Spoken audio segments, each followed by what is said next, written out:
You've likely experienced that split-second judgment the moment you meet a woman, the instinctive scan that decides if she's someone you could build a life with or just a temporary thrill. That gut-level categorization is rooted in thousands of years of evolution, an ancient instinct most guys sense but few articulate. Picture this. You're at a social gathering, and a striking woman in her late 20s approaches, conversation flows, and she's charming and attractive. But as details emerge, maybe a casual mention of her wild 20s, or a vibe that screams independence over partnership, your mind quietly files her away as fun for now, rather than future wife. This happens automatically, often subconsciously, all while you smile and keep the charm going, because revealing that truth too soon would kill the vibe entirely. Today on Prime Male Evolution, we're diving unfiltered into men's dual mating strategy, that hardwired approach where, upon first encounter, we slot women into one of two buckets, wife material or recreational relations only. Most men would hesitate to admit that a staggering 95 to 99% of women they talk to land firmly in the latter category due to red flags in their history or missing qualities we seek in a lifelong partner and a mother to our kids. We'll unpack the evolutionary origins, the key factors that decide her category, and why we deliberately conceal it to keep options open, how top-tier men exploit this to sleep down with average women by dangling commitment bait, the fallout for the 90% of men who aren't chads, and the harsh reality awaiting women who chase those alphas into their 30s, all delivered straight so you can navigate this rigged game with eyes wide open. Welcome to Prime Male Evolution, the channel where we cut through the noise with raw truths to help men in their 30s, 40s, and 50s optimize their dating, relationships, and life outcomes without the illusions. This dual mating strategy isn't some modern invention. It's a survival blueprint etched into our DNA from the days when resources were scarce, dangers lurked everywhere, and choosing the wrong partner could mean the end of your lineage. Evolution wired men to pursue two paths, one for short-term flings to spread genes widely with minimal investment, and another for long-term bonds with high-quality women who could bear healthy children and create stable families. In ancestral times, this meant chasing multiple fertile, available women for quick encounters while reserving commitment for those showing signs of exceptional loyalty, fertility, bonding capacity, and nurturing traits that promised successful offspring. Fast forward to today, and that wiring persists, but modernity amplifies it. Contraceptives and novel boomer ideologies separate sex from reproduction. Apps offer endless options, and novel social norms pretend equality while biology whispers otherwise. This uncharted cultural landscape and novel mating market lead men to subconsciously evaluate every woman they meet against these ancient criteria, deciding in moments if she's for recreation or reproduction. This immediate categorization happens without her ever knowing, because admitting she's in the recreational relations lane would slam the door on any recreational activities. So what tips the scales? What should you look out for? How can women secure a spot in the elusive wife material category? It all boils down to making the right life choices.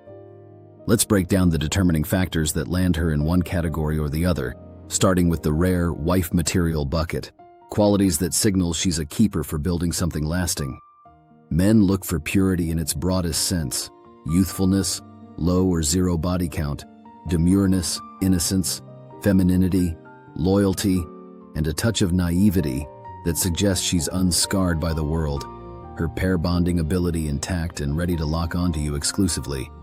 She is the woman who prioritizes family over career climbs, who cooks and nurtures without resentment, who submits to your lead while offering genuine support, free from tattoos, wild party stories, or social media thirst traps that scream attention-seeking.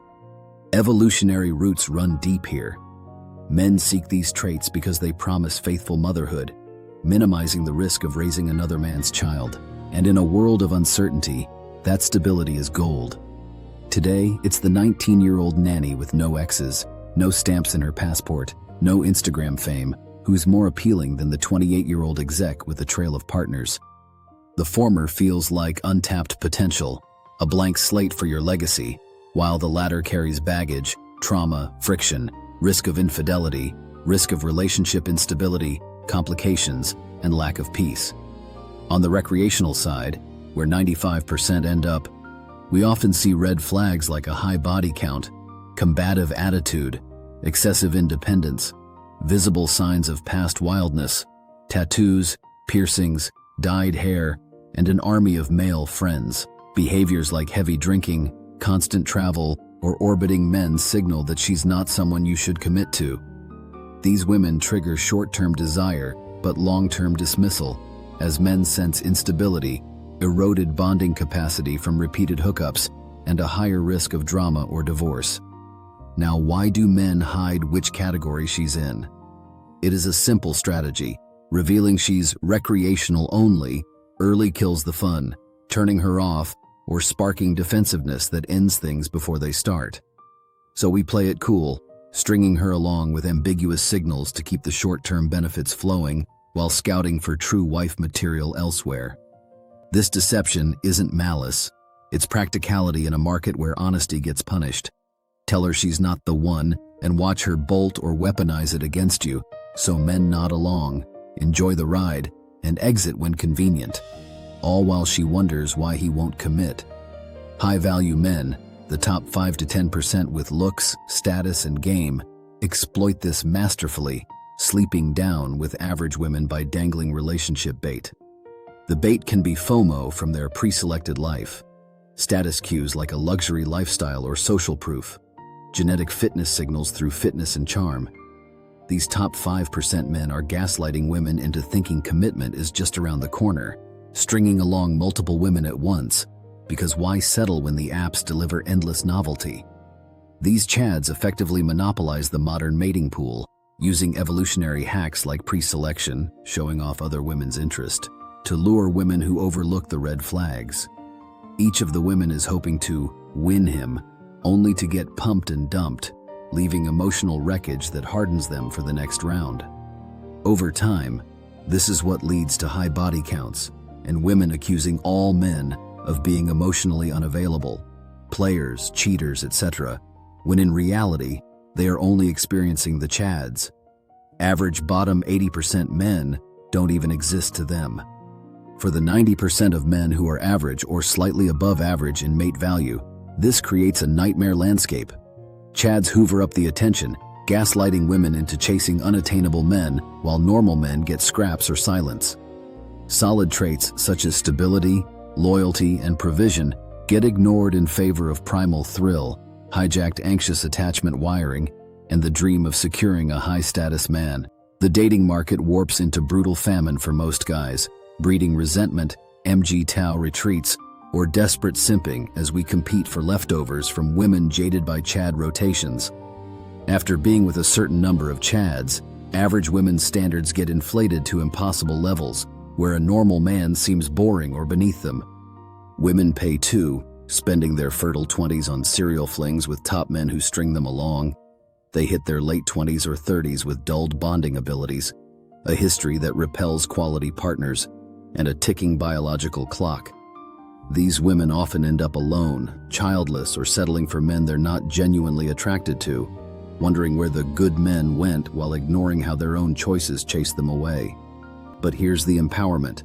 Recognize this dual strategy in yourself and use it wisely. Set your categories early, hide them strategically for short-term gains if that's your path, but prioritize building value so you're not in the 90% starving. Focus on self-improvement, fitness, career, game, and frame control to climb the hierarchy and attract women who fit both strategies, or at least the one you want. Based on my analytics, I have almost zero female viewers. But women, if you're watching, understand men aren't hiding this to hurt you. It's biology and self-preservation. Chasing chads who dangle commitment is a losing game. Value yourself enough to seek mutual investment early, or risk the wall hitting hard.